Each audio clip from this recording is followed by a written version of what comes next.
Gurang sir से थोड़ा market का आइडिया ले लेते हैं। गुरांग सर, इसमें कोई दो राय नहीं है कि बाज़ार और देश दोनों ही अपनी गति से काफ़ी तेज़ी से आगे बढ़ रहे हैं। इकॉनमी भी ये बता रही है कि हम विश्व को थोड़ा आउट परफॉर्मेंस की कैटेगरी में रखते हैं अपने आप को, और दूसरा मार्केट उसको बैक टू बैक रिवॉर्ड भी दिखा रहा है। सर, लेकिन ये बात आप भी जानते हैं, मैं भी जानता हूँ कि ये हर दिन नया चमत्कार नहीं हो सकता।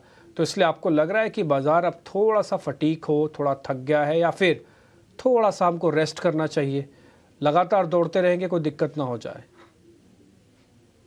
बहुत बहुत धन्यवाद डिम्पी, आपका इस मंच पर आमंत्रित करने के लिए, और आप सभी को शुभ दिन हमारे तरफ से। तो नवंबर की 2 तारीख, अगर मुझे मेरी याददाश्त सही है, तो 19,000 के नीचे का स्तर था निफ्टी का।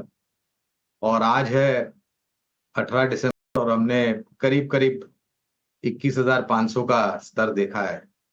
तो पिछले 45 दिनों में मेरे ख्याल से जो ऊपर के तरफ के दायरे हमने तय किए हैं, वो अपने आप में मेरे ख्याल से काफी भरोसा दर्शाता है कि आने वाले भविष्य में और भी यहाँ से ऊपर के स्तर देखना बाकी है। लेकिन पिछले हफ्ते जो खास करके हमने बढ़त देखी डिम्पी, उसको देखने के पश्चात मेरे ख्याल से थोड़ा विराम ले बाजार, ये बाजार की सेहत के लिए मेरे ख्याल से बहुत दुरुस्त होगा। और पिछले हफ्ते भी अगर आप देखें डिम्पी, तो मेरे ख्याल से मंगलवार और बुधवार, मंगलवार को गिरावट थी, बुधवार को गिरावट के साथ शुरू हुए बाजार, लेकिन आखिर के 1 घंटे में बेहतरीन रिकवरी देखी और 20,850 के ऊपर जाकर के हमने बंद दिया। और उसी अ, भरोसे के आधार पर आज जिस मुकाम पे हम खड़े हैं, वो भी एक वास्तविकता है। तो थोड़ा बहुत विराम ले, इसमें आश्चर्य नहीं होना चाहिए। थोड़ा बहुत मुनाफा वसूली भी आती है डिम्पी, उसमें भी किसी को शिकायत नहीं होनी चाहिए। और मेरे ख्याल से मुनाफा वसूली जब बाजार में आती है, तो उन लोगों को एक मौका मिलता है जो मौका चूक गए होंगे, उनको बाजार की मजबूती में भाग लेने के लिए और सक्षम और मजबूत कंपनी में निवेश करने के लिए।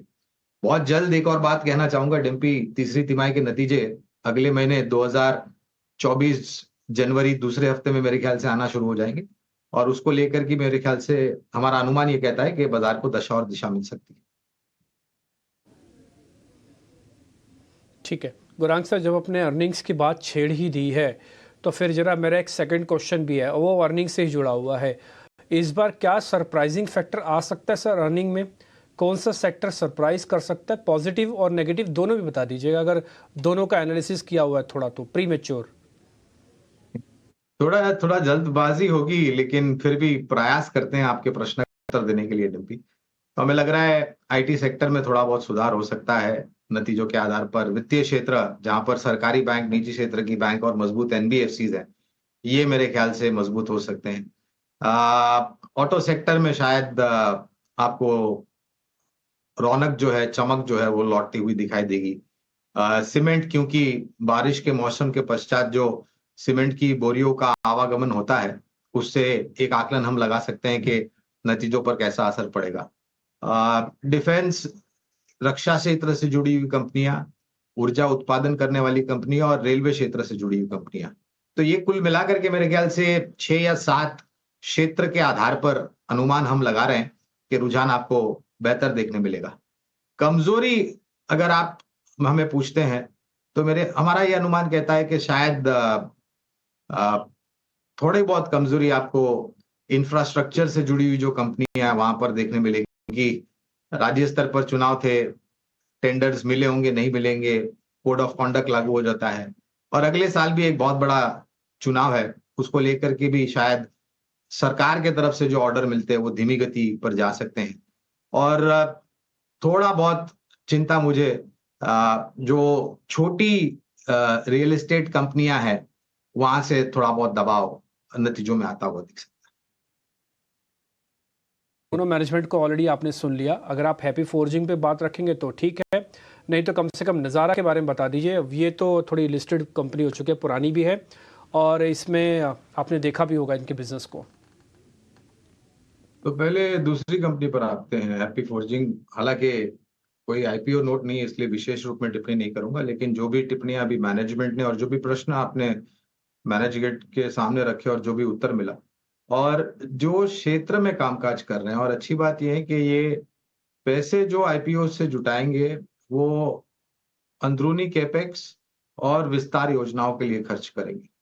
और पहली बात तो जिस क्षेत्र में ये अपने सुविधाएं उपलब्ध कराते हैं, इंडस्ट्रियल इक्विपमेंट और ऑटो सेक्टर, ये दोनों ही आगे बढ़ते हुए सेक्टर है, तो जाहिर है कि आने वाले भविष्य में इनको और ऑर्डर मिलने की संभावना है और उसके आधार पर नतीजे सुधरेंगे। अब प्रश्न ये उठता है कि आईपीओ कितना गुना सब्सक्राइब होता है और लिस्टिंग किस प्रकार की होती है, लेकिन जो भी टिप्पणियां मैनेजमेंट ने करी उसके आधार पर लग रहा है कि कामकाज बेहतर है और आने वाले भविष्य में इससे बेहतर कामकाज हो सकता है। अब आते हैं पहली कंपनी के ऊपर, नज़ारा टेक। तो आपने बहुत सटीक सवाल रखा था मैनेजमेंट के सामने नज़ारा टेक के कि आपकी कंपनी के साथ तुलना करने के लिए प्रतिस्पर्धा में कोई दूसरी कंपनी है नहीं, और ये वास्तविकता भी है डिम्पी। भारत देश में युवा पीढ़ी की जनसंख्या काफी अच्छी है, करीबन 35%, और स्क्रीन टाइम जिसे हम कहते हैं, जो लोग अपने मोबाइल पर खर्च करते हैं अपना समय, वो निरंतर ऊपर के तरफ बढ़ता जाता है।